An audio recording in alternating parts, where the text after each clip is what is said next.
comme les sorcières.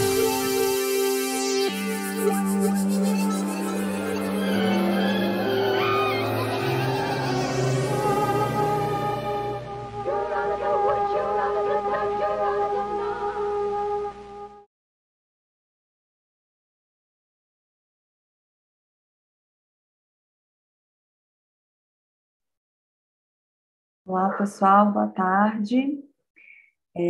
Bem-vindas, bem-vindos, bem-vindes ao nosso debate de abertura, finalmente, da Mostra Mulheres Mágicas, Reinvenções da Bruxa no Cinema.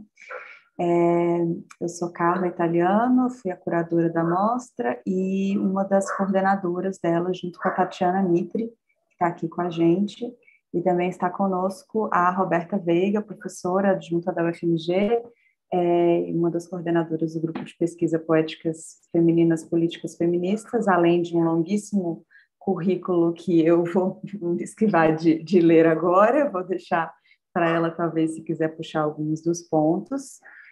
Fazer brevíssima introdução e já passo a palavra para a Tatiana. Só dizer que a mostra está acontecendo agora nos Centros Culturais Banco do Brasil de Brasília, São Paulo e em breve no Rio de Janeiro. Em Brasília vai até o dia 20 de março, com sessões todos os dias, exceto as segundas. Em São Paulo até o dia 28 de março, menos no nas terças-feiras, e no Rio de Janeiro começa 13 de abril e vai até 9 de maio. Os ingressos podem ser emitidos, né, no site do CCBB, no Eventim, tem os links em cada uma das páginas, também tem as nossas redes sociais, né, Instagram, Facebook, Twitter, então acompanhem, sigam, inscrevam-se no canal do YouTube para receber as atualizações e dar uma moral aqui para o projeto. Eu vou conversar um pouco mais, falar um pouco mais daqui a pouco. Então, agora eu passo para a Tatiana Mitre. Só uma observação, a Tati está atualmente em Cuba, está em outro país, então a internet dela está um pouco instável. Ela vai começar com a câmera aberta e daqui a pouco ela desliga por causa disso, e o áudio pode ser que fique cortando um pouco, mas é só a gente ter um pouco de paciência que dá tudo certo. Tem um delayzinho também de alguns segundos, mas é coisa tranquila. Obrigada, Tati, pode começar.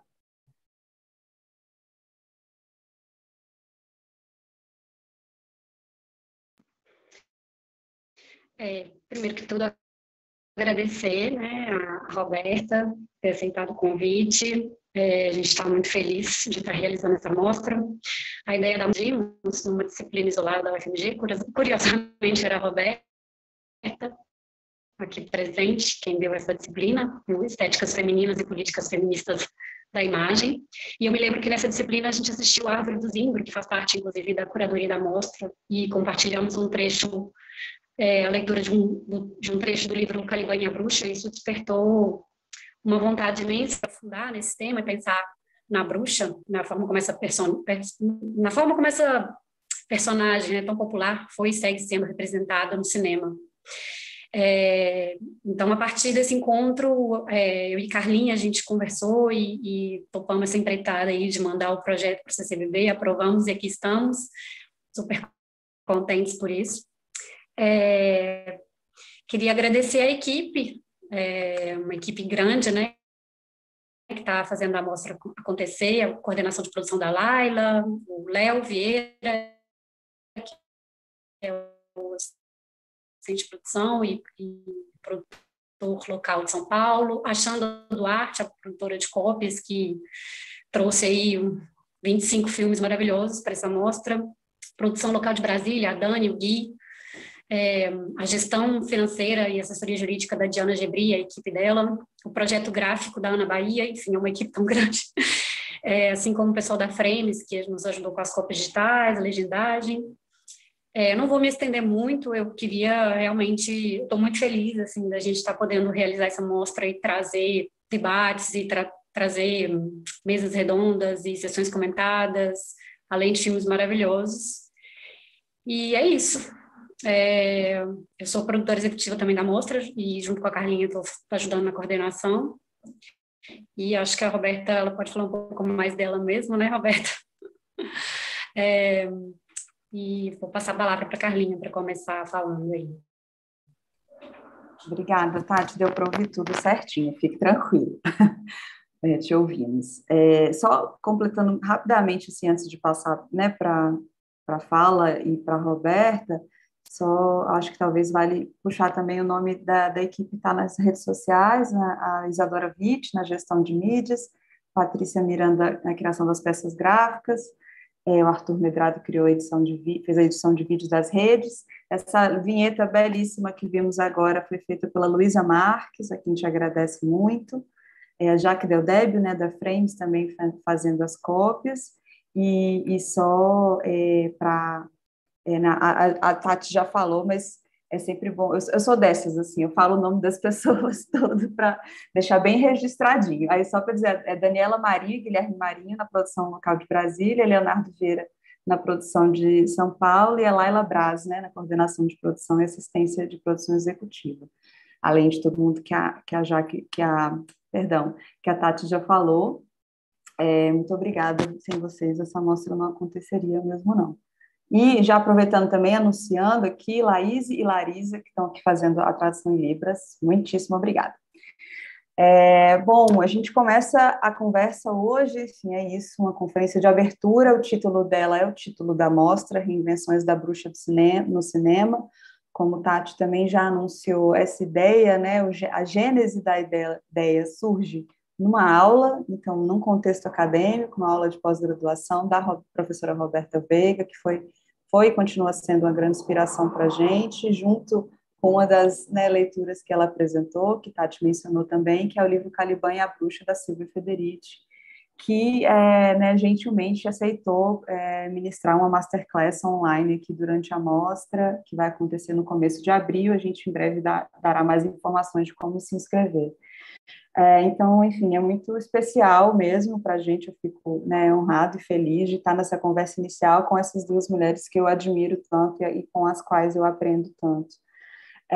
E só para eu dizer que a partir dessa fagulha, né, centelha de ideia, surge essa mostra e ela vai tomando muitos rumos diferentes, talvez até impensados, quando, né, a gente estava lá na sala de aula, assim, discutindo bruxas, e essa mostra possibilitou trazer também outros filmes, outras vias, né, outros caminhos para os quais pensar essas representações, diferentes representações, figurações dos corpos, dos saberes, dos conhecimentos, dos desejos femininos em tela, e escolhendo o recorte da própria bruxa, né, entendendo essas modulações e como ela foi se modificando ao longo das décadas no cinema, talvez o que surgiu como mais instigante nessa montagem de curadoria, né, desses 25 títulos, foi perceber que a bruxa também questiona o próprio cinema, né? Ela talvez devolve um olhar assim, questionador para essas formas cinematográficas ao longo de tanto tempo, assim, né? A partir de uma perspectiva profundamente feminista, se assim a gente quiser. Eu passo a palavra para a professora Roberta Veiga, começar a sua fala, que na nossa conversa aqui prévia, a intenção é que dure aí por volta de uns 40 minutos, mas caso necessário pode ser mais. Às vezes eu sou chata, a Roberta já sabe, fico falando os negócios do horário, mas fica à vontade, viu? Muito obrigada. Vocês me ouvem bem? Bom, então, boa tarde a todas, todes e todos. É um prazer enorme estar nessa mostra, né? Como as meninas bem disseram, é uma mostra que parece que ela começa a acontecer a semente numa disciplina que foi ministrada por mim, né? Então, eu quero agradecer enormemente a Carla Italiano e a Tati Mitre e o CCBB pelo convite e a possibilidade de estar aqui, né? Essa discussão, ela começa para mim em estéticas feministas, que é uma disciplina do PPG-Com da UFMG, que eu, há uns anos atrás, ainda no presencial, né, introduzi no currículo da pós-graduação, assim como introduzi também no currículo da graduação, há 5 anos, a disciplina de cinema e feminismo. Acho interessante, mais do que falar do meu currículo, falar dessas duas disciplinas, porque eu acho que elas marcam assim uma mudança, né, no lugar da mulher na história do cinema, que por muito tempo foi uma história e uma cinefilia extremamente masculinizada e com pouca participação da mulher. Então, essa disciplina de cinema e feminismo e estéticas femininas, ela vem trazer e vem contar a história das imagens, do cinema, as formas de representação a partir das personagens, das diretoras, das perspectivas femininas, né? Foi isso mesmo que elas falaram. Eu fiz um módulo muito encantada pelo Caliban e a Bruxa, da Silvia Federici, da qual eu sou fã e quero muito participar da Masterclass. E a partir da leitura dela eu fiquei muito encantada, nunca tinha visto uma perspectiva histórica sobre a questão da queima das bruxas, ou do papel das bruxas, de um ponto de vista feminista, assim, e tão bem urdido historicamente. E trago, então, para a disciplina, e aí faço uma pequena mini curadoria de alguns filmes, que inclusive estão na amostra também, e fiquei muito encantada com essa possibilidade. E as meninas vêm agora celebrar, coroar e talvez assim dar vazão a esse meu contentamento. Então, assim, me sinto extremamente feliz de estar aqui. Eu queria dizer que eu não sou historiadora, né, não sou uma especialista na questão da caça às bruxas, pelo contrário, é algo de um estudo bem recente, então os historiadores presentes, as historiadoras, caso, né, tenham alguma questão, por favor, coloquem depois no debate, que eu posso tentar explicar dentro dos meus conhecimentos, mas na relação com o cinema e com o pensamento da Federici, principalmente, né, e alguma coisa do Carlo Ginzburg, que eu vou falar aqui. Eu sou uma pessoa que tem talvez um probleminha, assim, de ser um tanto quanto exagerada nas coisas, né? Então, assim, nos amores, nas paixões e também nos textos. Então, eu costumo escrever muito e falar muito e trazer muita coisa, eu quero dizer de tudo. Então, o meu recorte, ele não é um recorte, ele é uma cartografia que passa por vários dos filmes da amostra. Infelizmente, eu sei que muitos de vocês que estão nos assistindo ainda não viram, porque a amostra ainda está acontecendo e ainda não está acontecendo de forma online com todos os filmes, né, Carla? Mas está acontecendo de uma forma presencial e vai circular em Brasília, São Paulo e Rio. Então, vocês vão ter a oportunidade de ver, e essa fala que eu vou fazer aqui, eu vou remeter a um texto que eu fiz e tentar falar um pouco para não ficar muito maçante, vai estar no catálogo da mostra online, né? Então, é um texto que depois vocês podem ter acesso, né? Para poder, depois que tiverem visto os filmes, que aí acho que vai ser uma leitura mais precisa. Eu acho que agora o que eu vou fazer talvez seja um pouco contar umas histórias desses filmes e trançar essas histórias, né? Tentando marcar um pouco como que se dá essas figurações da bruxa ao longo do tempo. Eu chamei minha fala, apesar de ter o título aí do debate, a minha fala em específico, eu chamei, que é o título do texto, eu chamei Por um Devir Bruxa, Resgate Histórico, Conto de Fadas e Curandeiras. Eu começo lembrando uma fala da professora Sueli Ronick, que eu vi surpreendidamente, assim, essa semana, numa fala dela muito bonita, né, numa conferência na ECO do Rio de Janeiro, da UFRJ. Ela fala a seguinte frase que, para mim, condensa o que eu desejo, o meu desejo de texto, meu desejo de fala. Ela diz: sobre as mulheres que foram mortas na Península Ibérica durante a Inquisição, não se queimou só os corpos delas. O que se queimou foi o exercício da potência de criação a partir do deciframento dos afetos.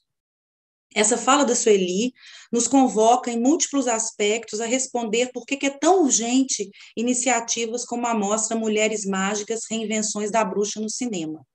Não só é preciso recontar a história da perspectiva das mulheres, que foi apagada por uma escrita masculina, como também resgatar esse liame com o passado que nos permite elaborar sobre forças e formas patriarcais repressoras que hoje nos confrontam através de novos dispositivos de opressão capitalista. Aquelas chamadas bruxas eram, no medievo, para a Igreja Católica, a encarnação da ameaça da sexualidade feminina, que deveria ser freada em sua lascívia, pois seus corpos e almas estavam conjurados com o diabo. Já inferior perante as leis e heréticas para o cristianismo, as mulheres, não só as mendigas, prostitutas e andarilhas, mas também as campesinas, parteiras e principalmente as curandeiras, eram consideradas feiticeiras que manipulavam ervas e poções, matavam feto e os sacrificavam para fins demoníacos. Pelo papel que desempenhavam na comunidade, por possuírem um saber empírico sobre a natureza e os corpos vivos, capaz de competir com a ciência médica, o período pré-moderno também as condenou por feitiçaria, alongando o período da caça às bruxas para além do século XV ao século XVIII. Como argumenta Silvia Federici, conter essas mulheres na esfera privada como procriadoras e cuidadoras do lar, sem remuneração, era uma forma de assegurar a emergente política econômica mercantil, o trabalho assalariado dos homens e a acumulação de riqueza que viriam mais tarde constituir o capitalismo. Então, a ideia é que, para além da igreja contra-reformista, que vê nas mulheres não só o símbolo da sexualidade que eles querem conter, não só pela heresia, mas por medo daquele erotismo que a mulher exalava, por medo do corpo da mulher e o que ela podia e sua potência, né? Mas também as formas do capitalismo, segundo a Silvia Federici, vão ainda mais trabalhar para que as mulheres se tornem prisioneiras, vamos dizer assim, confinadas no espaço privado, pois ali elas faziam o que é muito importante para a Silvia Federici, principalmente o argumento central do segundo livro dela, O Ponto Zero da Revolução, que é manter as mulheres com um trabalho fundamental, um trabalho, digamos, instituinte da possibilidade do capitalismo, que é o trabalho de casa, que é o trabalho de cozinhar, lavar, passar, cuidar das crianças, né, tomar conta, e esse trabalho invisibilizado, não remunerado, é o sustentáculo, segundo ela, né, o primado para que um trabalho assalariado dos homens possa acontecer no espaço público, nas fábricas, principalmente, e assim, enquanto a mulher procria em casa e reproduz o sistema capitalista, o homem está reproduzindo através do trabalho assalariado, principalmente os primeiros operários que vão para a fábrica. Então, para as mulheres, isso significa uma vida agora que é confinada no espaço privado, onde a diferença sexual ela é marcada por isso, né? O sexismo ele se dá também marcado por isso. Então, tornar as mulheres dóceis, que acontece lá para a igreja, no cristianismo, né, docilizar os corpos através das mais diferentes formas que as inquisições colocaram e das perseguições, se estende para uma forma, né, de marcar o casamento compulsório, né, e as forças que vão fazer com que a mulher possa atender essa demanda de família que o capitalismo precisa para continuar tendo mão de obra e para continuar agenciando as formas de acumulação de riqueza que o constituem, né? Porém, o que subjaz a essa narrativa macrohistórica da igreja contra-reformista e mais tarde dos comerciantes dos burgos é uma micropolítica dos afetos, saberes e desejos que vão sendo decifrados, codificados, a fim de que a ameaça da potência criativa, as possibilidades de fazer, agir, se aliançar e produzir novas formas de conhecimento e subjetividades femininas fosse anulada em prol da obediência a um patriarcado branco, machista e heteronormativo, sedento de poder. Nesse sentido, ser bruxa, do ponto de vista histórico e político, ligava a mulher à terra, às crenças e às epistemes ancestrais, de modo a produzir uma energia de resistência e criatividade, da qual nos fala Ronick, que, uma vez traduzida em poder maléfico, foi disseminada no imaginário popular, perdurando por séculos através da cultura do medo e da expropriação do corpo feminino. Mais adiante, com o Renascimento, a bruxa sobrevive como uma imagem romantizada, que sobra dos tempos obscurantistas e da magia como figura da vilania. Ela será, então, a velha, enrugada, enverrugada, corcunda, com seu chapéu e roupas pretas, que come crianças, persegue donzelas e desafia príncipes. Hoje, retomamos esse debate sobre as formas de encarnar a bruxa através do cinema, no intuito de perceber a construção do machismo estrutural como tendo suas bases em formas de estereotipização da mulher e de veiculação do corpo feminino às forças de adestramento. Buscamos, portanto, através da lida com os filmes, perceber de que modo as figurações ficcionais da bruxa refazem, interpelam ou contrariam o imaginário demoníaco a que lhes foi imputado. Então, a partir dessa curadoria que as meninas trazem, né, e dialogando com os eixos definidos pela curadoria da mostra, eu percebo os modos como o cinema é capaz de encontrar no rastro da iconografia da bruxa, ou seja, numa biografia imagética das bruxas, que vai desde dos primeiros desenhos, né, antigos, ainda no medievo, como, por exemplo, o do Hans Gundel, que eu vou depois a Carlinha pode até mostrar aí, Carlinha, esse desenho, que é o primeiro desenho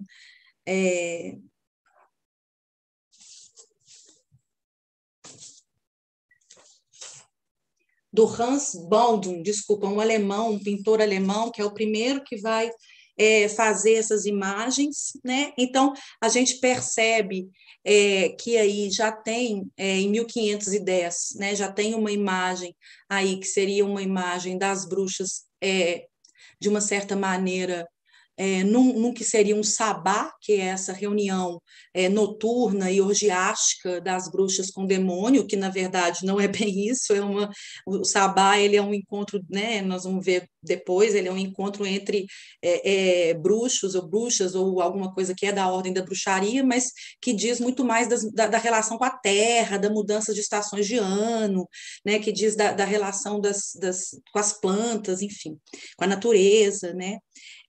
Então, desses desenhos primeiros, como esse aí, até os filmes e as animações, eu vou trazer 3 figurações primordiais da bruxa. Aí você pode descompartilhar, Carlinha. A primeira é a mulher queimando na fogueira, que tem seu lastro na caça às bruxas no período medieval, como eu descobri, como eu disse aqui. Portanto, essa primeira figura primordial seria a que eu estou chamando de bruxa histórica. Segundo, é aquela que aparece primeiro nos clássicos contos de fadas, como a velha feia e nariguda, temida pelas crianças, imagem forte nas animações da Disney, que será acompanhada de outras figurações repulsivas da perversidade feminina em filmes de ficção de horror, do gênero horror-terror, que eu estou chamando de bruxa caricata, ou poderíamos chamar de bruxa caricaturizada, ou a bruxa má. Né? Também herança da disseminação pelo cristianismo em seu afante herético, da representação da mulher em sua versão demológica, né, como feiticeira, astuta, ardilosa, né, mas agora é a velhinha bruxa. Tal figura da bruxa má vai ser retrabalhada, então, numa terceira figuração primordial, que é a da sensualidade e da beleza ligado ao amor. Isso acontece quando o audiovisual se populariza e aparecem no cinema e na TV a figura da bruxa boa, da bruxa do amor, da bruxa sensualizada, ou na pele de adolescentes ou de donas de casa comum que têm poderes mágicos, né? Como não lembrar, e para mim, assim, é uma maravilha poder falar desse seriado, né? Inclusive, eu assistia loucamente com meus 8 anos de idade, que chama A Feiticeira, que era um seriado que era americano e passava na década de 70 na TV, né? De manhã, assim, à tarde. A feiticeira, ela é uma mulher comum, né? Loura, né? Que chamava Samantha, que mexia o narizinho, fazia assim com o narizinho, e ela tinha poderes e conseguia, por exemplo, arrumar toda a casa. Só que ela casa com um homem, um pateta, que é um publicitário, e ele vai dizer que ele não quer feitiços em casa. E ela aceita a condição de não fazer feitiços e mesmo podendo organizar uma cozinha imunda em 1 segundo com o narizinho, ela vai fazer todo o trabalho, que é o trabalho de casa, ela é uma dona de casa. Porém, aí uma irrupção feminista, que já começa na década de 70, é que a Samantha nunca consegue conter os seus feitiços e nem a família dela de feiticeiros deixa ela conter. E nem o próprio marido deixa ela conter, porque se mete numa série de confusões que em algum momento ela tem que usar a bruxaria para o salvar e acaba que ela tem uma enorme expressão, ele é um publicitário nos trabalhos de publicidade dele, né? Eu não podia deixar de lembrar da Feiticeira, e também nas adolescentes tem vários filmes, tem As Jovens Bruxas, tem um monte de filmes que mostram essa dimensão, né?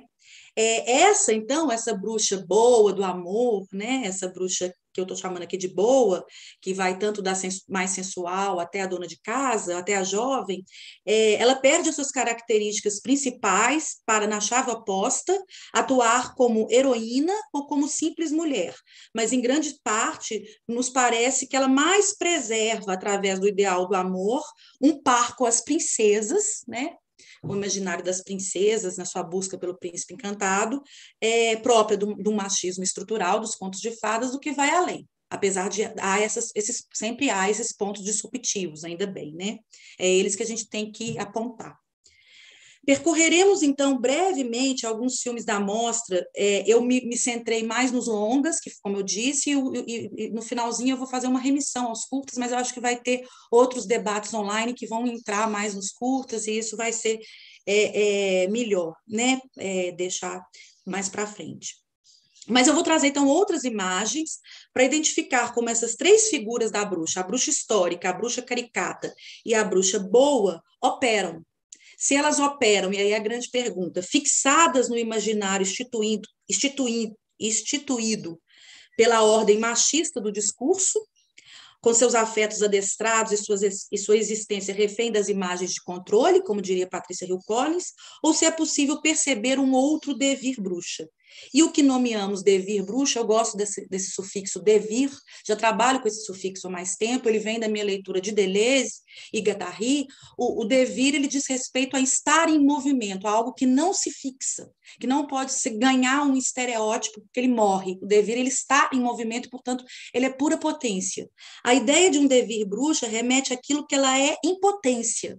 Destaca, então, sua criatividade, seu erotismo, e aí o erotismo pensado a lá Audre Lorde, né, que diz que o machismo, ele tentou sufocar o erotismo feminino porque ele era perigoso, mas o erotismo está em nós mulheres que nos tocamos entre mulheres, que temos essa sensualidade, não para ser fetichizada, né, mas para poder ser vinculada ao amor, como a noção de eros em primeira instância.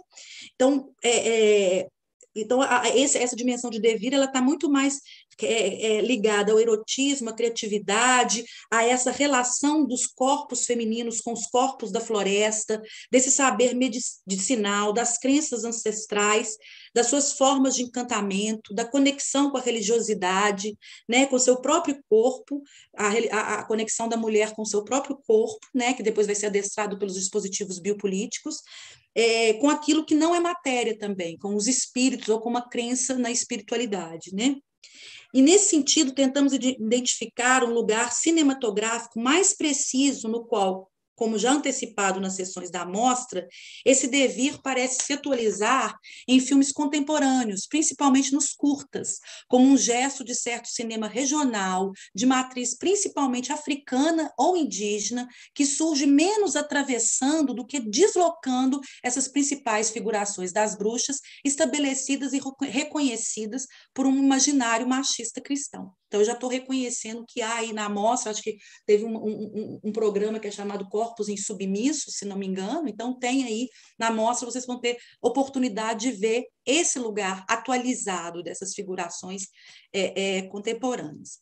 E aí eu começo a falar, então, da bruxa histórica, que é a minha primeira figuração. Por volta de 1486, os dominicanos Heinrich Kramer e James Sprenger publicaram na Alemanha o livro Maleus Maleficarum, ou O Martelo das Bruxas, um manual utilizado pelos inquisidores no contexto da perseguição da Igreja Católica aos hereges e do fenômeno da caça às bruxas. Na orelha da versão desse livro, desse manual, um livro grosso, antigo, publicado em 2004 no Brasil, a gente lê: abro aspas, durante 4 séculos, esse livro foi manual oficial da Inquisição para a caça às bruxas. Levou à tortura e à morte de mais de 100.000 mulheres sob o pretexto, entre outros, de copularem com o demônio. Esse genocídio foi perpetrado na época em que formavam-se as sociedades modernas europeias.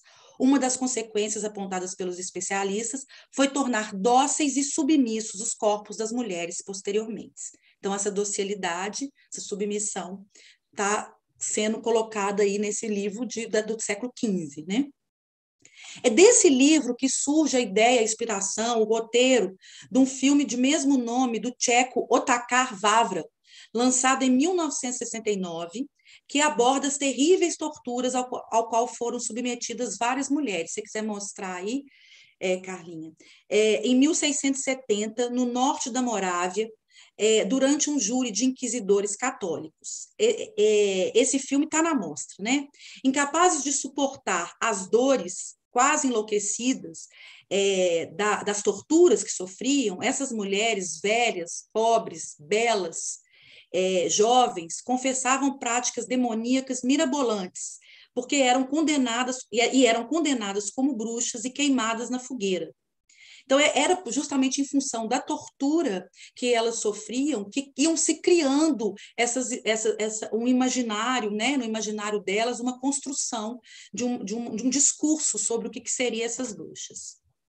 Se na primeira cena, e você volta para mim, Carlinha, na primeira cena, isso, essas duas primeiras frames, se na primeira cena vemos essas mulheres despidas, tomando banho juntas, escovando os cabelos, comendo maçã, acariciando crianças, e tudo parece limpo, jovem e revigorante, o que virá depois são cenas de suplício, onde o tribunal da Inquisição, impiedoso contra a ideia de feminino, pregará a frase que corta a mise-en-scène. Um homem encapuçado diz que a sombra da mulher é a porta de entrada no inferno. Abro aspas, a mulher trabalha sua barganha com o diabo. Dessa prova atroz da tortura, vemos as mulheres se desfigurarem. Então, aí mais para frente, no próximo frame, a gente vê como que essa personagem aí da Susana, se não me engano, ela já vai ficando desfigurada. E a gente viu ela lá na cena primeira, tomando banho com outras mulheres, numa cena que parece um contínuo lésbico, né? Como diria aí a Rich, das mulheres juntas tendo um momento entre elas, né? Elas se desfiguram e como que encarnam mesmo o aspecto demoníaco da dor dilacerante que as torna bruxa. Segundo Gisborg, foi a Inquisição que fabricou as bruxas. Essa ideia ela é muito importante, né? Que tem algo que pode, né, existir, nós não estamos negando completamente a ideia de um feitiço ou de um feitiço maléfico, mas que esse número de mulheres todas, é isso como a gente vê no caso das bruxas de Salem, que é um caso verídico, que foi várias vezes interpretado no teatro, tem até um filme, mais de um filme, representação fílmica das bruxas de Salem, como levou quase uma comunidade inteira de mulheres à fogueira que não tinham nenhuma relação com atos demoníacos, e aonde tem a figura da Titubá, né, que é uma figura muito importante da negra, que é considerada, né, tem até o livro Eu Sou Titubá, Titubá, a bruxa negra de Salem, que, na verdade, ela conta como ela era, na verdade, uma dessas mulheres que tinha toda uma relação com as forças espirituais, né, como curandeira, com as ervas, enfim, é um livro que vale muito a pena ler, e a Titubá é que vai sofrer aí, né, a mulher negra, a causa de espalhar em Salem, né, em Massachusetts, nos Estados Unidos, essa bruxaria, né? E é bem isso que vemos no filme, né, no Martelo das Bruxas, né? Ele parece querer mostrar, através de um preto e branco, que torna as peles femininas ainda mais vivas, a nudez mais crua, tanto uma nudez com vício, e depois essa nudez que vocês vão ver em outras cenas, quando vocês assistirem o filme, que já está completamente apagada, né, em seu vício e em seu vigor, né? Porque o filme mostra um insuportável através do corpo das mulheres, que é arrastado ao máximo da violência, é desmoralizado em sua intimidade. A tortura, assim como foi a tortura na ditadura no Brasil, feminina, ela sempre incide sobre a intimidade da mulher, então os seios, né, a vagina, a menstruação, ter filhos, né? São transformadas em pura indignidade e perdem aos poucos o vício e o vigor. Toda essa fragilidade que faz as bruxas para torná-las presas, vai se contrastar o tempo todo no filme, enquanto acontece o Tribunal da Inquisição, com a celebração dos algozes, que é um conluio de homens nobres, ricos, brancos, de altos cargos da igreja, que transformam o tribunal contra hereges numa carnificina pelo poder sobre bens materiais, mas principalmente o poder sobre as mulheres. Como diz Maria Rita Kell, na tortura, corpo e alma se separam. Não há mais espaço para o corpo e a alma feminina, que não se aproximam nem da bruxa, muito menos da potência de um devir bruxa. A essa figura, a abordagem histórica de Vavra só vincula a espectatorialidade, os espectadores e espectadoras, pela indignação e a franca impotência frente à injustiça de um machismo católico pervertido. O filme trabalha nessa chave de engajar a espectatorialidade. Opa! Os espectadores, a audiência, né, que eles estão assistindo o filme, eles são engajados numa franca impotência frente àquela injustiça que é cometida muito claramente, né, nessa chave da denúncia. A caça às bruxas, contudo, na cartografia do cinema, assim como no mundo real, não se extinguiu totalmente. Há fenômenos análogos que expressam sua sobrevida. E aí eu penso em 2 filmes da mostra que trazem, de forma diferente, um pensamento mais contemporâneo, um dos anos 70 e um de agora, de 2017, que trazem a figura, algo da figura da bruxa, né? Uns mais fortes, outros menos, que é o documentário A Dupla Jornada, de 1975, da Helena Solberg, e o primeiro longa de ficção da diretora zambiana Rungano Nione, Eu Não Sou Bruxa, de 2017. No primeiro, né, no Dupla Jornada, você volta lá, o que a Helena Solberg faz é que ela vai ela vai na América Latina, né, na época em que ela era do Women's Film Project, ela vai para o México, para a Argentina, para as minas na Bolívia e na Venezuela, e ela percebe, ela conversa com mulheres que antes eram mulheres do campo e que tinham uma lida com a agricultura, uma economia de subsistência, e apesar de ter uma jornada muito dura, porque cuidavam da casa, da cozinha, das crianças, e também da lavoura, e também da construção dos espaços, elas tinham uma vida em comunidade entre elas. E isso vai se perdendo quando o trabalho assalariado chega, os homens vão trabalhar em minas ou em outros espaços e elas não têm condição nenhuma mais de suprir sua própria existência, sua própria vida, de ter uma economia para elas, porque elas não são capazes de trabalhar mais em outros lugares e elas não têm como comprar os produtos que os próprios maridos, né, estão ali nas indústrias produzindo, porque o governo, né, desses países, eles tomam conta da produção e não oferecem creches, né, que seria uma lei, para elas deixarem os filhos e tentarem trabalhar.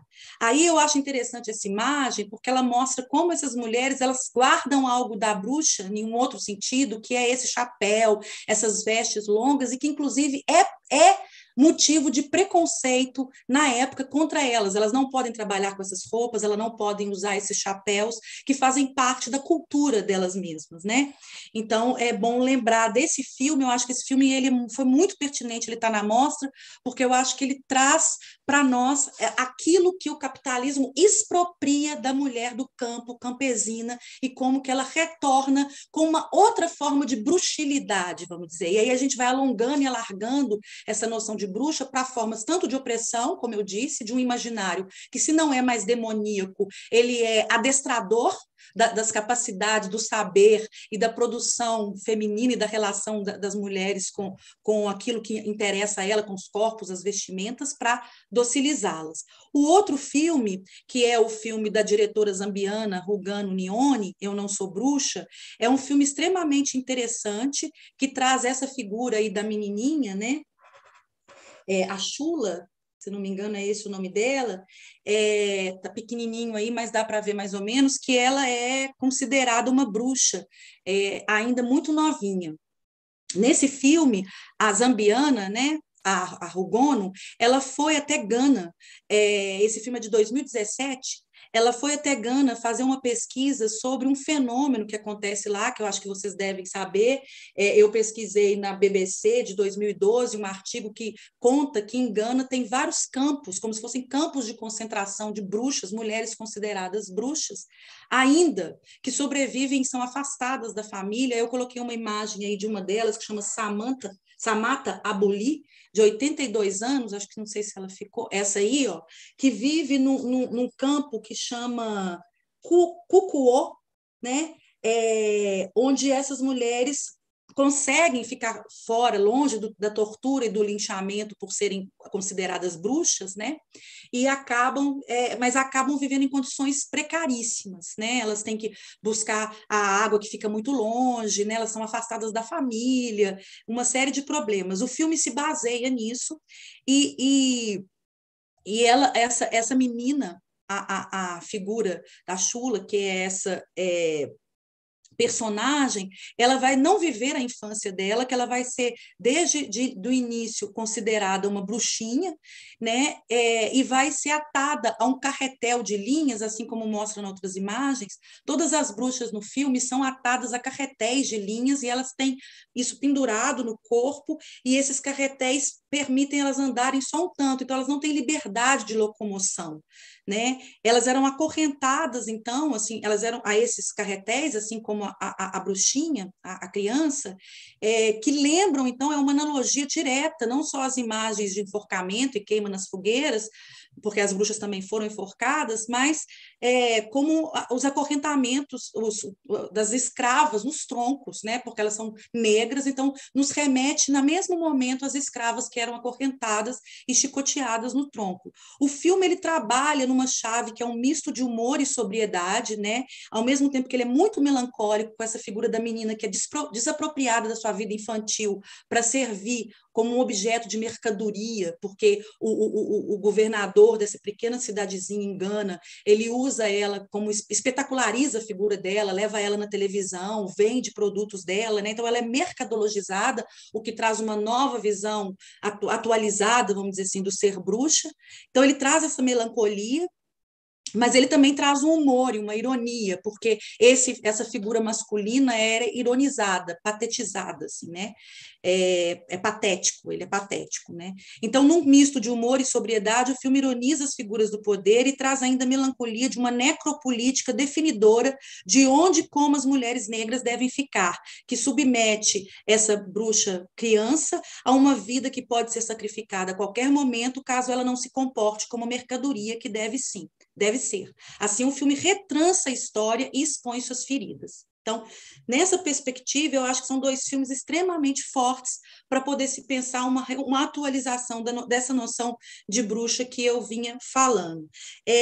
Essa noção de bruxa histórica, ela me parece que ela sobrevive ainda num filme que eu não vou falar muito hoje, porque eu vou fazer uma fala sobre ele no Rio de Janeiro, que chama A Árvore de Zimbro, que é de 1990, que é de uma cineasta islandesa, Anitja Kinney, que fez o filme em 1990. Infelizmente, ela faleceu nova, ela faleceu com 50 e poucos anos, e que é um filme que é o primeiro filme que é estrelado pela Björk, a cantora Björk, e que a Björk ainda não estava nem no Sugar Cubes, não era uma grande cantora solo, maravilhosa, e não tinha feito Dançando no Escuro, mas ela aparece lá como uma bruxa jovem, né, que é irmã de uma bruxa mais velha, que é uma figura muito, apesar dela ser bruxa, ela é uma figura muito ainda angelical, ingênua, uma figura muito próxima das figuras das santas que aparecem nos filmes, né, de santo, como Santa Bernadette, enfim, ela tem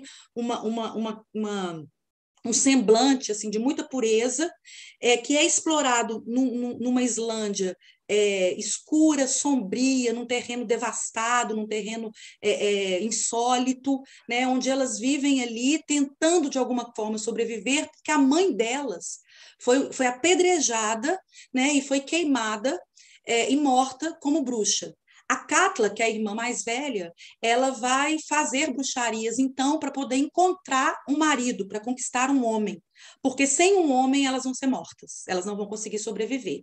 Então, aquilo que aparece, né, no conto infantil, de mesmo nome, né, que é o Junpeiro, que é dos irmãos Grimm, que aparece como uma vilania apenas, o filme contextualiza como a única forma de sobrevivência daquelas mulheres se juntar a um homem, que é um homem também que abusa da própria Katla, né? E é o primeiro filme que eu acho na mostra, o filme que mais na mostra vai mostrar o fazer da bruxaria, no seu sentido ainda em preto e branco, de uma forma muito naturalista, e vai mostrar esse fazer diário da bruxa e dos feitiços, e ao mesmo tempo a contraposição da Bjork como uma figura animista, que lida com a natureza, que lida com os pássaros. Então, enquanto a Bjork leva para uma imaginação, né, muito mais ampla da relação animista dos animais e da natureza com as pessoas, a Katla, ela mostra esse lugar da feitiçaria, mas como um lugar do qual ela também é refém, do qual ela não pode sair, porque ela precisa manter aquele homem para resistir. E esses gestos da feitiçaria mostram alguma coisa que não está, por exemplo, lá no Martelo das Bruxas, né? Que não está, por exemplo, num filme como Bruxas de Salem, né? Que é esse fazer dos feitiços, mas sem a pecha do fazer caricato, que nós vamos ver depois, que está lá no filme Hashem, que é um filme misto de documentário e ficção, que também está na mostra, que é alguma coisa bastante caricata, né? Então, assim, eu passo para a bruxa caricata, você pode só mostrar a Bjork com a irmã dela, tem uma cena que está logo depois dessa. Aí, ó, essa é a Bjork nesse terreno. Bom, quem quiser ouvir mais sobre esse filme, vai ter depois a fala sobre ele, mas eu super recomendo, porque é um filme belíssimo, é um achado que a Tati até se referiu a ele aqui, né? E a Islândia tem todo esse cenário assim, propício que ela trabalha, enfim. Deixa eu seguir aqui, senão vai ficar muito tarde. A bruxa caricata, então, se evocarmos a bruxa má em nosso repertório de imagens subjetivas e coletivas, uma das primeiras que se prefigura mentalmente é da Branca de Neve e os Sete Anões. Primeiro longa de animação colorido, produzido por Walt Disney, lançado em 1937, adaptação do livro dos famosos contistas infantis, os irmãos Grimm, onde a rainha má, que quer ser a mais bela, portanto inveja a princesa, se transmuta em uma velha corcunda, que nós estamos vendo ali, enrugada, com uma verruga na ponta do nariz, e de capuz preto, que vai dar a maçã envenenada à Branca de Neve. Tem mais uma imagenzinha dela aí, que mostra a cara dela, essa cara aí meio assustadora, que eu acho que nos acompanhou, né? Principalmente nós mulheres, na nossa infância. Eu não podia deixar de mostrar, apesar de achar que o imaginário de vocês já chama uma biografia iconográfica aí das bruxas, né? O verdadeiro clássico, afora mil críticas que hoje o universo das histórias da princesa angaria, já parte da rivalidade entre mulheres e cava no imaginário a perversidade feminina da rainha ardilosa, ambiciosa, impiedosa. 2 anos depois, em 1939, a Warner Bros. Também rivaliza com os estúdios Disney e lança O Mágico de Oz, que está na mostra, né? Que é um filme delicioso de assistir, um musical, adaptação do livro de 1900, de L. Frank Baum. A bruxa má agora aparece menos ardilosa e mais irritante. Ela é uma bruxa irritante, com a sua cara verde, seu nariz pontudo. Se em ambos um homem é quem vai salvar, seja ele o príncipe ou o mago, a vítima feminina desprotegida no segundo, né, no filme no Mágico de Oz, aparece a vítima desprotegida é a Dorothy, né, que é a menininha que vai ser chamada de bruxa também. Nesse filme aparece a figura pela primeira vez do que a gente vai de uma bruxa boa. Só que essa bruxa boa, ela vai ser representada como uma fada, contrariando, então, o estereótipo da feiticeira, da bruxa já consolidado. Você pode mostrar aí, Carlinhos? Que é essa aí. Mas na adaptação do diretor Victor Fleming da obra do Baum, ele preferiu esse protótipo da fada para contrapor a vilania da outra, fazendo confundir figuras caras do imaginário dos contos de fadas, né? De qualquer modo, como vemos no surpreendente Rachan, de Benjamin Kristen, né, que é esse documentário que eu falei, documentário ficção, a bruxa caricata é aquela que faz porções com restos de animais e plantas exóticas, intentando realizar desejos macabros. Se essa característica tem um lastro histórico com o modo de subsistência campesina e o saber feminino sobre a natureza, que lhe permitia curar e medicar os que necessitam, o devir bruxa fica subsumido quando o que aparece sobreviver nas imagens dos contos infantis é a associação da bruxa com a velha. Então, é fácil você ver criança, às vezes, vendo uma pessoa, uma mulher muito velha, chamar de bruxa ou temer essa mulher velha, né? A velhice feminina se faz aí uma imagem de controle, um impedimento para que o envelhecimento da mulher seja visto como parte da vida e como forma de sabedoria dessa mesma vida, isso por sua extensa experiência do mundo. Não à toa, Fleming opta por uma atriz ainda jovem e bela para personificar a bruxa boa, quando, na verdade, no conto, eu fui atrás dos primeiros livros do Mágico de Oz e eu li uma parte grande, a bruxa boa do norte, ela é uma velhinha também. Mostra aí, Carlinha, que eu tirei umas imagens. Ela é uma velhinha, só que ela tem uma roupa branca, né? Ele descreve ela como tendo pingos iluminados no seu corpo, mas ela é gordinha, pode mostrar. Ela é gordinha, baixinha.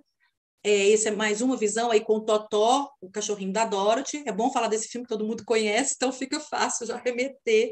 Mas ela é engraçada, ela tem um rosto velho, né? Então, assim, eu estou querendo apontar para uma coisa que parece muito pequena, mas assim, você descaracteriza do livro original que a bruxa boa ela também pode ser uma velha. Ela também pode ser gordinha e ela também tem um chapéu, mas ela não tem que ser a figura da juventude, que eu acho que é uma coisa que a gente sofre muito, né? E que o feminismo contemporâneo tem tentado chamar a atenção, né?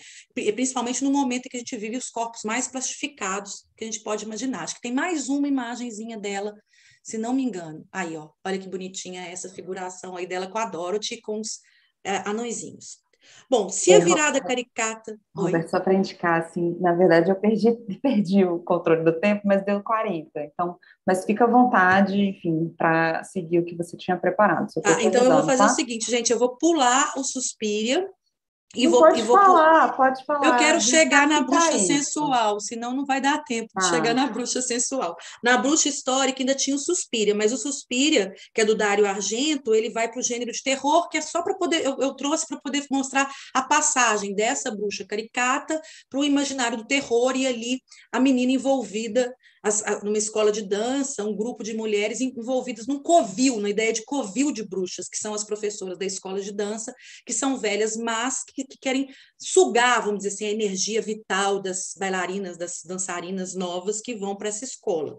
E que tem todo aí um tratamento dos anos 70, com muito sangue, então já entra completamente no gênero do terror. Eu precisaria de mais tempo para dizer, então eu vou pular, porque eu quero durar um pouco mais na bruxa boa, ou na bruxa do amor, ou na bruxa sensual, que eu acho que interessa também para nós aqui passar por essas três figurações que eu falei, a histórica, a caricata e a sensual. Bem ao gosto do modus operandi pensado por Laura Mulvey acerca do cinema hollywoodiano dos anos 50, Sortilégio do Amor, de Richard Quine, de 1958, expõe a bruxa que deverá deixar de ser bruxa por amor a um homem. Se Mulvey estava certa quando disse que o olhar masculino da indústria cinematográfica é aquele que coloca a mulher como fetiche, realização de uma pulsão escópica do homem de ver o outro sexo, seu corpo de modo sensualizado e domá-lo na narrativa e na mise-en-scène, aqui a personagem feminina é Gillian, que é a Kim Novak, que vai deixar sua autonomia e seus poderes mágicos para chorar e sofrer pelo amor de um homem. Pode passar que tem mais uma imagem dela maior. Essa. Repetindo o casal do filme talvez mais intrigante do mestre Hitchcock, Um Corpo que Cai, O Vertigo, do mesmo ano, 58, a estonteante Kim Novak e o paternal James Stewart é novamente um homem que conquista em poucos segundos o amor da mocinha, ou melhor, da bruxinha, e a dociliza para enquadrá-la em seu conservador mundo romântico, sugando-lhe não apenas sua jovialidade rebelde, a pulsão criativa de seu trabalho e de seu envolvimento com forças ancestrais, mas levando a modificação radical em sua forma de estar no mundo, do estilo vamp, que é tipo aqui em Nova, que, né, com aquelas roupas vamps grudadinhas, justas e negras que delineiam seu corpo, para os vestidos brancos vaporosos da doce e ingênua noiva, a personagem de Gília, deixa a potência de um devir bruxa para se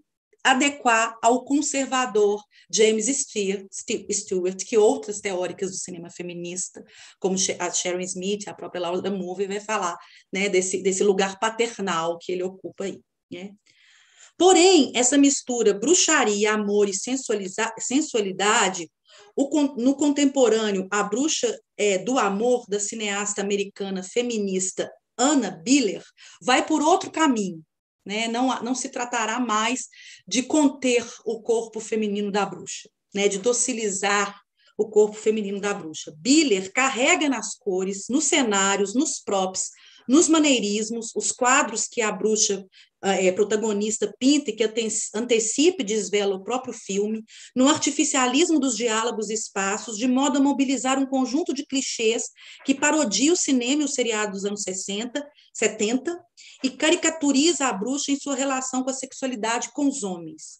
Porém, do ponto de vista feminista, o filme é bem mais complexo. A protagonista, que é essa mulher linda, a jovem bruxa Elaine, se vinga dos homens, ela foi largada pelo namorado, pelo homem que ela queria, os colocando no lugar de mulheres indefesas que amam demais e não conseguem fazer nada além de esperar e se devotar às suas amadas ou às suas amantes, ou seja, a sua, né? Porque no caso, a bruxa. Ou seja, a diretora inverte os sinais do sexismo de quem é o primeiro e quem é o segundo sexo, quem é ativo e quem é passivo, daquela que faz ou de quem espera. Quando a bruxa entra em cena, o ideário calcificado de princesa, da mulher que espera o príncipe cantado para o casamento perfeito, cai por terra, pois os homens que ela encanta, eles mesmos ocupam esse ideário de dependência e da carga sentimental, tornando-se eles mesmos presas fracas, sensíveis e irracionais da mulher. Resumindo, ela lança o feitiço dela para conquistar os homens porque ela quer um amor perfeito, mas esses homens se tornam tão sentimentais, tão apaixonados, tão amantes, que ela perde o tesão por eles, né? Pior, não da princesa, mas da bruxa. O conteúdo crítico aí, não resta as dúvidas, está em fazer a espectadora mulher perceber quão ridícula é a devoção ao homem, quando vários homens devotos da Elaine, da bruxa, não conseguem fazer mais nada além de chorar por ela, se tornando patéticos, né? Por outro lado, Elaine, durante todo o filme, acredita ser essa mulher que ama demais e só quer essa vida do viveram felizes para sempre, enquanto seus próprios atos a levam de encontro a esse desejo. Se ela quer o viveram felizes para sempre, o casamento ideal, mesmo com o poder da bruxaria, ela não consegue. O que faz com que o desejo dela parece inconsistente, adolescente, ingênuo, não sustentado pelo real, portanto, um desejo que aponta tanto para a compulsoriedade do casamento, como para o fetiche em torno do homem, do príncipe encantado, do amor perfeito, que o feminismo sempre discutiu como sendo uma forma, né, de mito machista que oprime a mulher.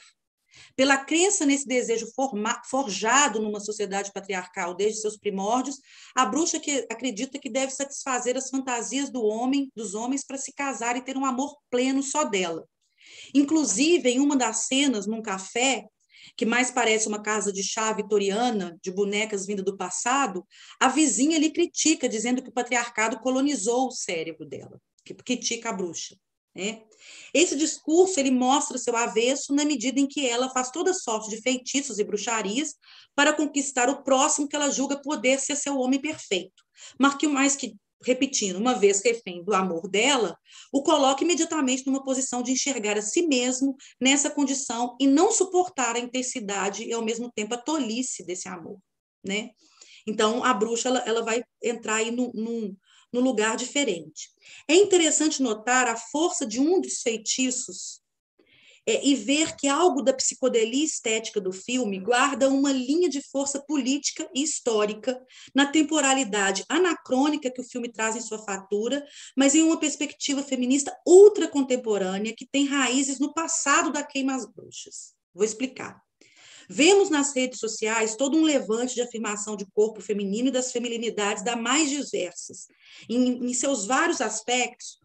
Um deles, que está no feminismo do que a gente pode chamar da quarta onda, abraça, é assumir o saber e o dizer ou deixar dizer sobre a menstruação. Acabar com aquele vexame da menstruação para as jovens que mancha as calças e tem que sair com a casaco amarrado na cintura, né? E a menstruação que foi durante a Idade Média e o pré-moderno considerado pela Igreja Católica um sangue demoníaco, um sinal do pacto do demônio. Então, junto a essa nova leva de feministas contemporâneas que querem afirmar o corpo, de qualquer corpo, o body positive, corpos gordos, corpos marcados, e a feminilidade em todos os seus atributos, a menstruação, que é alguma coisa muito forte para a mulher, né? Quiçá a menopausa, mas assim, no filme, um dos feitiços que a Elaine usa, indo contra essa ideia de asas de morcegos e pernas de sapo, ou de sei lá de qual bicho, ela banha seu xixi com um absorvente interno, encharcado de sangue, como se fosse uma infusão de chá que é vermelho ou amarelo do conteúdo. Fecha esse conteúdo com algumas ervas que colheu no próprio jardim do amante morto, e essa garrafinha da bruxa ornará o túmulo do homem que ela mesma matou no seu afã sexual, né? Nesse momento, ela diz que a menstruação é linda. Ela fala, a menstruação é linda. Nesse sentido, há um limite, então, tênue entre o que parece ser uma zombaria ou a crença em certos signos de feminilidade, mas que, sem dúvida, se faz ver como políticas femininas que, na fatura do filme, só se complexifica. Bom, agora eu falaria do Yves Baio, que é um filme que eu acho que ele começa a entrar numa outra característica aí do que seria o devir bruxa, que foi traduzido por Amores Divididos, de 1997, dirigido pela cineasta negra americana Cassie Lemons, que essa menininha que está do lado aí, ela é a Ivy, ela vive numa casa grande na Louisiana, né, chama Yves Baio, porque a casa fica perto de um córrego, um baio, né, nesse terreno pantanoso aí que tem na Louisiana, e ela vive em conflito com o pai ausente, que está sempre ausente de casa, que ela ama, e também a filha mais velha, e a mãe e a tia são oprimidas e desestabilizadas por essa figura paterna masculina. A Ivy, ela é uma menina de 10 anos que vê o pai transando com outra mulher e fica atormentada com aquilo que ela vê, e isso vai acirrar todos os conflitos. Nesse filme, a relação com a bruxaria é bem interessante, pois ela não é dada como um a priori, revelada, explicitada ou inequívoca. Junto com ela, a bruxa, e junto com ela, a bruxa não aparece como uma personagem genérica, caricatural, mas ela é ambígua e misteriosa. De um lado, e ela é ambígua e misteriosa de um lado, e de outro, é uma força ancestral de crença entre as mulheres, um poder espiritual, antecessor, antigo, que vai emantar essas mulheres e esse menininho aí que estão na casa onde a Ivy é a filha.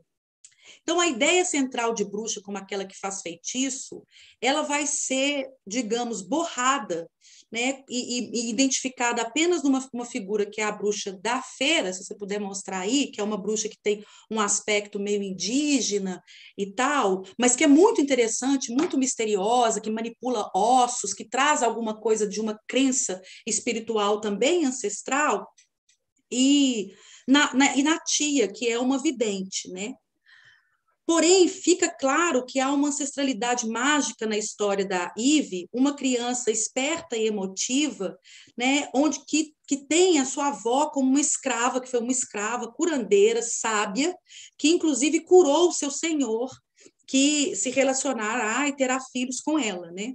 Então, essa forma de bruxa, ela aparece sem o peso dos feitiços malvados, mas aparece aí como um espaço para o feminismo se dar. Ela vem dessa ancestralidade e que chega compondo um cotidiano pesado pela força da figura masculina, uma figura paterna, que é uma figura que não paterna, que não tem presença em casa, que não assume o lugar da lei, da proteção, mas, pelo contrário, né, trai a mulher, né, coloca as filhas, dá um carinho meia boca, vamos dizer assim, para as filhas. Então, essa bruxaria ela estará, portanto, do lado das mulheres, compartilhadas e somente nelas incorporadas, permitindo uma força na lida com o sistema machista, desestabilizante que o pai encarna. O que eu estou querendo dizer com isso é que o filme, o Ives Baio, parece lidar numa medida muito justa com a crença num poder mágico, num feitiço, numa bruxaria feminina, que constitui muito mais subterraneamente ou espiritualmente, menos insidiosamente, a relação entre essas mulheres, né, de forma que elas conseguem, entre elas, suportar, resistir a essa figura paterna tão maléfica. Então, é um filme que traz para o cotidiano, que traz para uma dimensão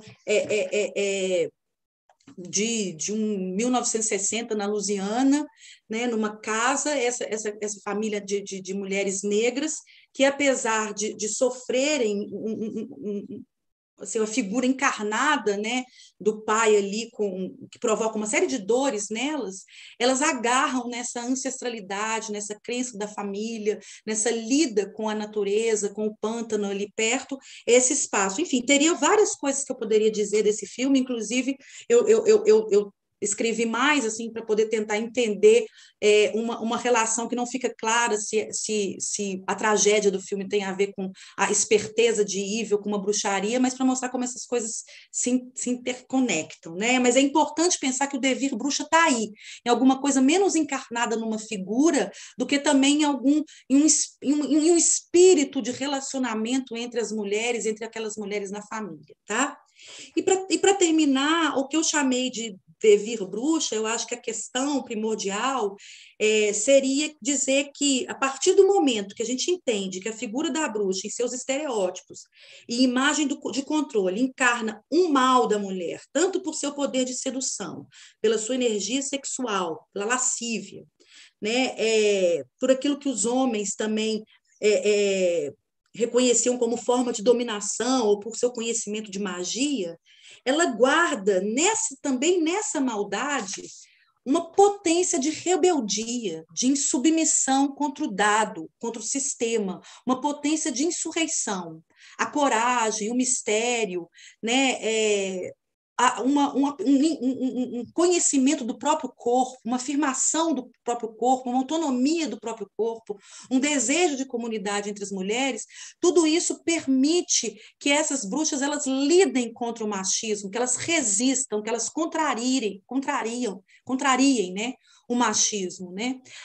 Aquele lado mal, outrora condenado, né, nas queimas das fogueiras, ou ridicularizado, será agora, pela bruxa caricata, será agora canalizado para resistir ao sexismo, para inspirar a insubmissão de corpos queer, de corpos racializados, de corpos indígenas, para revitalizar a sexualidade feminina, que se afirma em todas as esferas, junto com o corpo, que a mulher dominava e que as forças biopolíticas do capitalismo quis dominar e que agora ela deve deter novamente as regras sobre eles, né? Corpo é nosso, são nossas regras, nós somos vadias e nós, né, como diz a Pablo Vittar, eu sou vadia todo dia, né?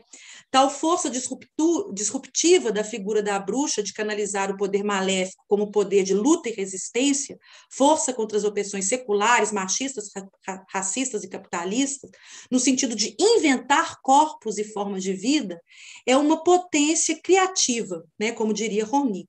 Essa criatividade está em filmes como o brasileiro Boca da Loba, que é esse que Carlinha já mostrou, da Bárbara Cabeças, um filme contemporâneo, no qual as mulheres performam e leem trechos do livro canônico aí, Mulheres que Correm como os Lobos, da Clarissa Pinkola Estés, onde a bruxaria, que antes parecia perversão, se torna liberdade, autonomia, complexidade e abertura para a terra e principalmente para o reencantamento do mundo. São mulheres que reencantam o mundo.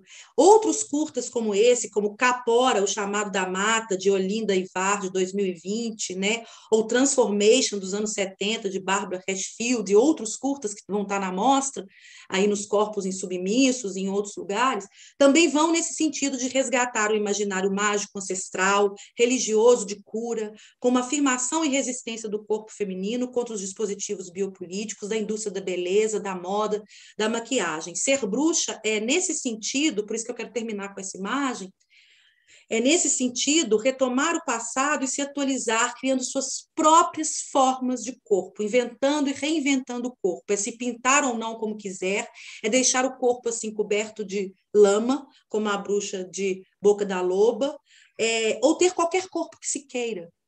Qualquer corpo que se queira, trans, travesti, transexual, da Linda Quebrada, da Pablo Vittar, de todas as outras tantas que vão estar aí insubmissas, qualquer idade das velhas que não podem ser mais caricaturizadas e fazer delas marcas de subjetividade, de poder, seja pela afirmação, seja pela sabedoria. É isso, gente. Desculpa ter estendido tanto. Muito obrigada pela atenção. Espero ter me feito entender. Fico aí aguardando, se ainda tiver tempo, as questões. Ai, foi ótimo te ouvir, Roberto. Estou muito feliz. Até bati palma aqui no mudo no final. Foi muito legal mesmo. Vou fazer um comentário agora, enfim, mas eu abro, né, para quem quiser, né, quem estiver nos assistindo aqui, se estiver no ao vivo, quem quiser mandar comentários ou perguntas, ou mesmo quem está aqui no Zoom, fiquem à vontade. É isso, sim, eu fico muito emocionada também, porque a partir dessa fagulha, né, dessa centelha de e se a gente levasse as bruxas para outros lugares, né? Enfim, se a gente pensasse sobre a bruxa no cinema, que não seja nesse lugar já tão codificado e tão dicotômico de bruxa má e bruxa boa, da mulher monstruosa do cinema de horror, ou, enfim, né, da bruxa do Mágico de Oz, verde, chapéu pontudo, ou dessa figura ultrasensualizada, né, que está ali, teoricamente, desempenhando o seu poder de sedução, mas que, na verdade, está sempre submetida a uma lógica em que a outra figura masculina, enfim, do homem é que detém o poder, porque ela tem que estar sempre sendo amada e seduzir, enfim. Enfim, se a gente pensar largar, né, essa ideia de bruxa levar para outros lugares, o que parece? Né? Até onde a gente vai, na verdade, até onde é possível ir, até onde é possível indagar o cinema sobre essas formas, enfim, sobre as maneiras de figurar, de abordar os corpos e os desejos, as memórias, conhecimentos, saberes femininos, assim, até onde isso leva, né? Não achei o fim desse caminho ainda, porque provavelmente não tem, e isso é um sinal extremamente positivo, assim, mas foi o gesto da mostra, né? Foi o desafio, inclusive, de curadoria, né? O Júlio compartilhou aí no chat do YouTube as sinopses, os eixos de curadoria no livreto, né? O link do livreto tem tudo isso, que agora ele está pronto. Online, gente, tudo é online hoje em dia. Enfim, o gesto, né, que impulsionou mesmo a nossa criação de curadoria foi esse, né, de ir levando mesmo essas bruxas para outros lugares. Então, é muito, muito legal te ouvir. Você fez esse mergulho, essa leitura vertical, como dizem, na academia, enfim, esse aprofundamento mesmo no conjunto de filmes, que mesmo para quem não assistiu ainda, ou não, né, enfim, não assistiu vários deles, alguns são muito reconhecíveis, e mesmo que não tenha assistido a ideia dessas figuras que você separa, e que foi um interesse nosso também na hora de construir essa programação, essas figuras são muito reconhecíveis, né? Mesmo não tendo visto, por exemplo, Sortilégio do Amor, aquela imagem da Kim Novak com o seu família, seu gato, né, com o qual ela lança os feitiços, Pyrocket, interpelando, né, olhando com aqueles olhos de gata, o espectador, ou seja, nós mesmas, essa figura é muito reconhecível, né? Enfim. Então, é muito, muito interessante, eu fico muito feliz, na verdade, de ouvir a sua leitura tão dedicada e tão cuidadosa de cada um desses filmes e de ter embarcado mesmo nessa viagem, porque alguns programas são uma viagem, enfim, né, algumas propostas da curadoria são mesmo um desafio, mas a ideia de fazer, né, uma curadoria pensando aí o que esse termo sugere é justamente propor relações, propor tensões, propor novas ideias, né? Enfim, iluminar um filme com o outro, ou tensioná-los a partir de questionamentos. Então, é uma proposição mesmo, né? Interrogação que se coloca ali, sem uma resposta final. E é isso, esse salto, talvez, que pode parecer um salto, né, para esses filmes mais contemporâneos, filmes não necessariamente que estão reivindicando ser um filme de bruxa, né? Enfim, se a gente pensar esses trabalhos de realizadoras indígenas, como o filme da Olinda, o Capora, que inclusive vai estar disponível online gratuitamente no nosso site, a partir da sexta-feira da outra semana, dia 18. Ele e o Praise House, da Julie Best, vão estar disponíveis durante o fim de semana. A gente vai lançar alguns filmes até o fim da mostra online, já fica essa indicação. Enfim, esses filmes, o salto que a gente dá para eles, ou o próprio Boca de Lobo, embora o Boca de Lobo tenha essa ligação com o Mulheres que Correm com Lobos, já dada, né? Enfim, desde da sua gênese, mas esse salto para esses curtas e para essas realizadoras, enfim, o próprio filme da Helena, né, o Dupla Jornada, a Mariana Tavares está aqui no chat, aposto que ela está se perguntando o que esse filme está fazendo nessa mostra, mas a ideia é isso, né, enfim, é levar esses questionamentos para outros lugares, e quando você fala, trazendo a Federici,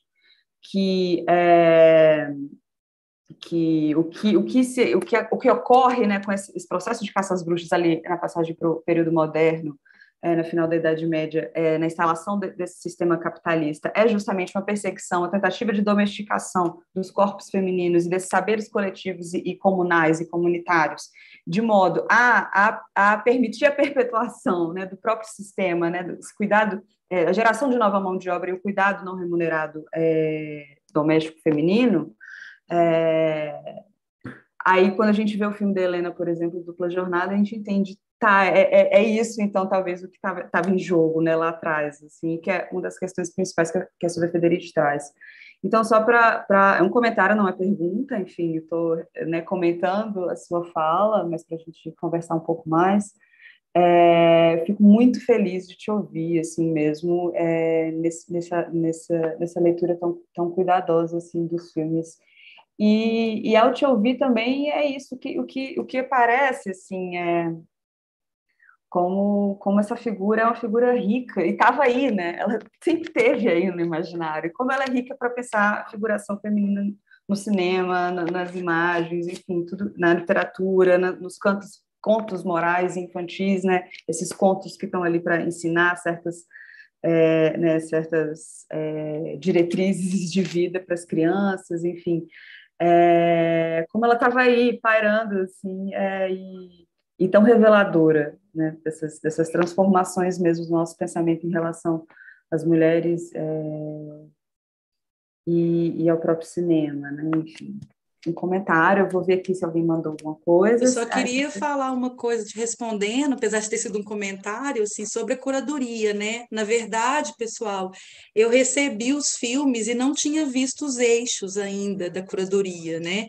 Então, assim, eu não cheguei, a Carla mandou o documento com os links, eu assisti aos filmes, muitos eu já tinha visto, muitos eu conhecia, muitos não, né? Por exemplo, esse Ives Baio, que me tocou muito, eu não tinha visto, parece um filme menor, porque ele tem uma característica de um cinema hollywoodiano, né, mais, vamos dizer, comum, mas o que eu fiquei muito feliz foi que quando eu vi que eu estava criando os meus agenciamentos fílmicos, porque você falou vertical, mas é horizontal, né, Carlinhos? Horizontal, uma cartografia, uma tentativa de pegar esses filmes e tecer relações entre eles, para a gente poder ver como que essas três figurações, que eu chamei de histórica, caricata, né, e dessa bruxa do amor, vamos dizer assim, como é que todas elas podem ser pensadas para nos levar ao devir bruxa, a essa que eu estou chamando e que se encarna, talvez, com muita força nos filmes das mulheres negras atualmente, nas performances, nas noções de ancestralidade que essas mulheres trazem, né? E nos livros que a gente lê, da Toni Morrison, no livro da Tituba,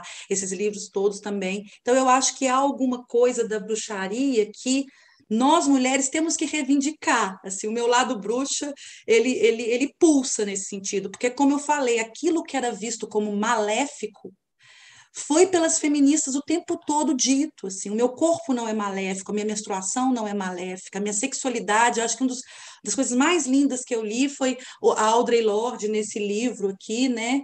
Aí a cara da Audre Lorde maravilhosa, irmã Outsider, quando ela fala sobre o erotismo, é mostrar essa importância do eros na relação entre as mulheres, com mulheres e das mulheres, que aparecia uma ameaça para a igreja, mas ameaça muito contemporaneamente também. O nosso próprio presidente, ele é uma ameaça aos nossos corpos insubmissos. E o que não é a bruxa, senão um corpo insubmisso? O que não é a bruxa, senão essa potência criativa de reinventar o corpo tal como eu quero, né? Principalmente assim nesses lugares de hoje de tanto tamanho hibridismo das trans, que todas reivindicam muito bem e muito legitimamente o lugar da mulher, né? Nas suas diferenças, nas suas mulheridades, algo da bruxa resiste. E o mais interessante disso, para mim, é ver que resiste não como uma narrativa fraca, conversa de feminista, de autoajuda, resiste na carne da história, numa cifra histórica, que a Silvia Federici é a nossa patrona, né? Então, quando eu vi a curadoria, eu vi que os caminhos que eu estava seguindo tinham muito a ver com a forma como vocês organizaram os eixos, e como se você elogiou minha fala, eu elogio enormemente a curadoria, assim, enormemente, porque eu acho que trata-se disso mesmo, eu acho que assim, você é uma excelente curadora, todo mundo sabe, e né, contando que é minha orientanda também, então isso, né, eu acho que tem que ser dito, né, porque, afinal de contas, eu tenho que mostrar, assim, como quem está ensinando quem está orientando aqui é sempre uma entrega, né, porque acho que a gente participa junto disso, eu sempre me emociono com isso, então eu que fico emocionada, porque essa curadoria e esse trabalho, ele só me fez voltar lá nos textos históricos, voltar no Carlo Ginzburg, no Andarilhos da Noite, voltar no Mitos, Emblemas e Sinais, voltar e ver como que a história está cheia de rastros que a gente pode retrabalhar e trazer para ver como que esse devir bruxa se incorpora nesses corpos que foram frutos da diáspora, que foram invisibilizados, que hoje uma necropolítica capitalista coloca o que deve ou não ser feito, e que através de performance, cada vez mais a noção de performance vem como lugar de afirmação do corpo, né? Afirmação do corpo negro, afirmação do corpo indígena, afirmação do corpo desnudo da mulher, que é uma nudez completamente diferente dessa nudez fetichizada que a Laura Mulvey coloca. Então, eu quis voltar nos clássicos, e eu acho que esse gesto da mostra tem muito do Poéticas Femininas, tem muito do que o cinema e feminismo veio construindo, você mesmo deu essa disciplina, que foi pensar lá desde o início como isso vai se desdobrando, né? E é interessante a gente pensar a relação com a velhice, a relação com a infância, nas personagens jovens, ou na forma como essas figuras caricatas evocam um imaginário infantil que tem que se transformar, porque não se pode associar a velhice à bruxice, né? A minha irmã, uma vez, há mais tempo atrás, falou assim, não, eu não vou deixar meu cabelo grande, não, porque senão eu fico com cara de bruxa, pois o meu cabelo agora é grande, assim, porque eu não ligo, né, de ser uma mulher de 50 anos com cabelos longos, porque se eu pareço com bruxa, que ótimo, né? Então, eu acho que isso é uma libertação desse adestramento dos afetos da qual Célie Ronick fala. É uma libertação, inclusive, trazer a bruxa para uma mostra dessa é uma forma do cinema revendo, repensar essas forças forças históricas de opressão que não terminaram e como elas se constituem hoje de outra maneira, né, com outras formas. E, principalmente, dizer que a espiritualidade, a religiosidade, as ancestralidades devem ser respeitadas, né, nas suas várias formas, né, e que a mulher, a bruxa, se ela, em algum sentido, ela foi a feiticeira, o feitiço maior é do capitalismo, né? Já dizia Isabelle Stanger. Tem nem o que falar depois dessa, lançar contra feitiços. Não, enfim, a gente vai entrar aqui num papo, quem quiser mandar algum comentário, fica à vontade. Só também comentar, a Carol Ardente tinha mandado um comentário aqui no chat, mas eu perdi o timing dele, não sei a qual filme você se refere. Se tiver aí, quiser falar, você fala, esse feitiço que ela faz é uma releitura da Garrafa Ela está falando do Amor de Bruxa, aquela garrafinha que ela do faz a Love Witch, né? infusão. A Bruxa do Amor. Bruxa do Amor. Ah, Gente, uma tá. infusão do absorvente higiênico interno, colocado assim no xixi, como se fosse um chá, essa imagem, ela é tipo assim, e a Garrafa das Bruxas, ela tem razão, a Carol, é famosa, inclusive ela vai numa loja onde tem várias garrafinhas de bruxa, e a dela é essa, ela vende outras, mas aqui ela coloca no túmulo do homem que ela, digamos, que ela enfeitiçou e que virou completamente refém do amor dela. Eu lembrei de uma novela que tinha Amada, Mulheres que Amam Demais, e elas faziam um grupo de terapêutico, porque elas eram muito ciumentas, porque elas só pensavam no amor, porque tudo delas estava depositado. Esse depositar tudo que você tem de amor e de erotismo num homem, na figura de um homem só, né? Porque assim, o feminismo não é contra os homens, mas é como essa representação de que um homem e um amor e uma casa me salvará de todas as minhas questões, é que é o erro, é empregar tanta coisa nisso. E quando ela faz isso, que ela inverte essa chave, o homem que ela queria que ela amava, ele se torna para ela um idiota, que é a figura da amada, da mulher que ama demais e não consegue fazer, ela perde todo o seu potencial criativo para ficar sob a égide desse amor encantado, que está ali no conto de fadas da princesa, que espera, não à toa falamos de Branca de Neve e tal. Mesmo a Dorothy, ela vai atrás do mágico, né? O mágico de Oz, ele é uma figura, né, que a sabedoria não é a maga, né? Enfim, só para responder aí. Não, ótimo, não bom que você já até sabia ao que se referia, assim, mas a partir do fim da sua fala, eu também pego uma deixa aqui para puxar, né, fazer uma indicação de um debate. A gente vai ter um ciclo de debates extenso, esse aqui é o primeiro, vão ser 8 debates online, até o final de abril, então bastante tempo, assim, para quem quiser acompanhar, mas tem um específico que eu vou sugerir agora, a partir da nossa fala, que é uma conferência com a professora Teresa Castro, ela é portuguesa, mas dá aula em Paris, na Paris 3, e vem pensando tanto uma ideia de ecobruxas no cinema experimental dos anos 60 e 70, também puxando alguns filmes da Bárbara Hammer e da Maria Conarris, mas também, principalmente, como essa figura da bruxa significou também ela explicita no cinema uma certa dualidade, assim, uma tensão entre natureza e racional, né? Enfim, ela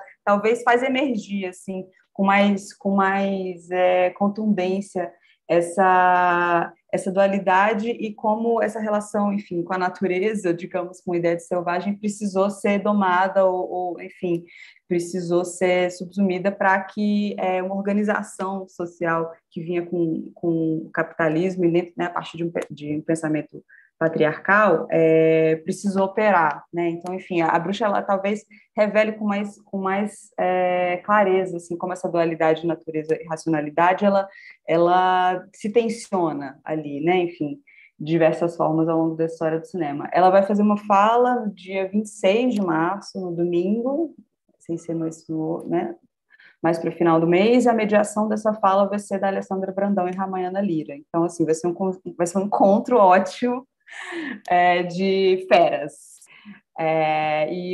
Tem um artigo também da Teresa que está sendo traduzido para o catálogo, assim que ele ficar pronto, assim que o catálogo ficar pronto, que não me pergunte quando vai ser, mas um dia acontecerá, ele vai estar online para todo mundo ler, inclusive com o texto da Roberta Veiga, com o texto da Milene Migliano, também que estava aqui nos acompanhando no chat, enfim, alguns textos muito interessantes. Então, só para puxar essa palestra também, essa conferência, a partir dessa ideia do reencantamento do mundo, né, que é um título do livro o livro da Silvia Federici mais recente aqui no Brasil, o último dela a ser traduzido, que foi lançado no começo do ano, né, que ela está pensando o feminismo e a política dos comuns, que inclusive, enfim, inspira o título de uma das sessões. Mas essa ideia de um reencantamento do mundo talvez seja o que mais atravessa assim, nosso desejo de olhar para a bruxa ao longo da história do cinema, mas sobretudo também hoje, né? Enfim, como é possível né, construir outras maneiras assim, de estar no mundo, de construir laços, de construir comunidade, enfim, de existência mesmo possível, né?